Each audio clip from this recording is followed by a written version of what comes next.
ये प्रश्न नंबर है 14। ये वेक्टर में ये 14वां प्रश्न 10.2 एक्सरसाइज का किताब NCERT से प्रश्न है कि दर्शाइए कि ये वेक्टर है i प्लस जे प्लस के। ये इस वेक्टर के विषय में हमें करना क्या है कि ये वेक्टर ये दिखाना है हमें कि ये वेक्टर जो दिया है OX, OY और OZ जो अक्ष हैं, ये तीन अक्ष होते हैं, अक्षों से बराबर झुका हुआ है।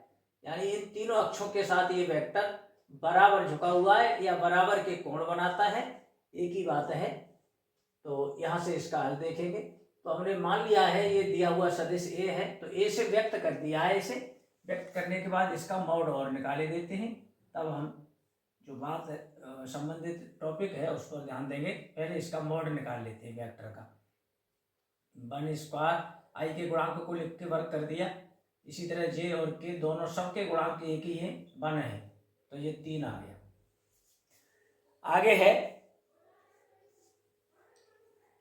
ये तो वेक्टर मान लिया था ए और इसका मॉड निकाल लिया। ये वेक्टर OX यानी x अक्ष से, y अक्ष से और z अक्ष से बराबर झुका हुआ है या बराबर के कोण बनाता है, ये सिद्ध करना है।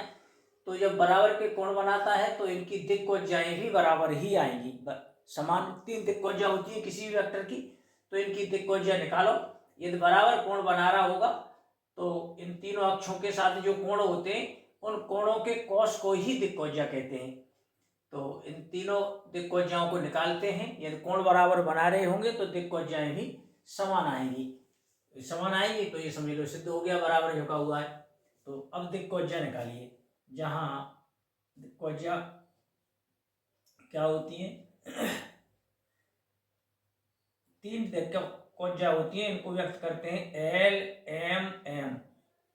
दिक्कोज्याएं हों तब इनके मान निकालते हैं। दिक्कोज्याएं तब इनके मान कैसे निकलेंगे देख ले।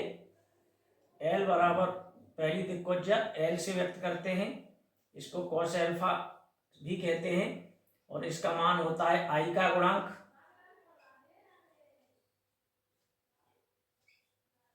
अपॉन इस वेक्टर का मॉड, मॉड A। तो इसी लाइन में I का गुणांक 1 और मॉड है √3।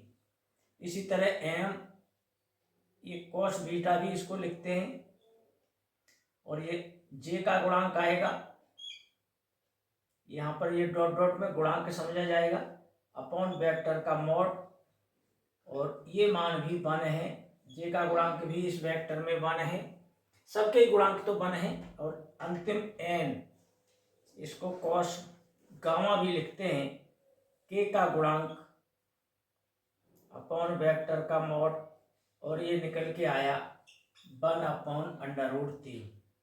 हम देख रहे हैं कि ये तीनों दिक्कोज्याएं समान हैं, अतः ये वेक्टर तीनों अक्षों से समान कोण बना रहा है।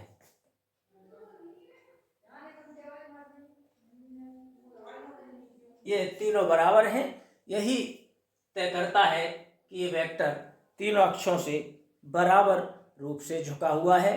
प्रश्न पूरा हुआ। धन्यवाद।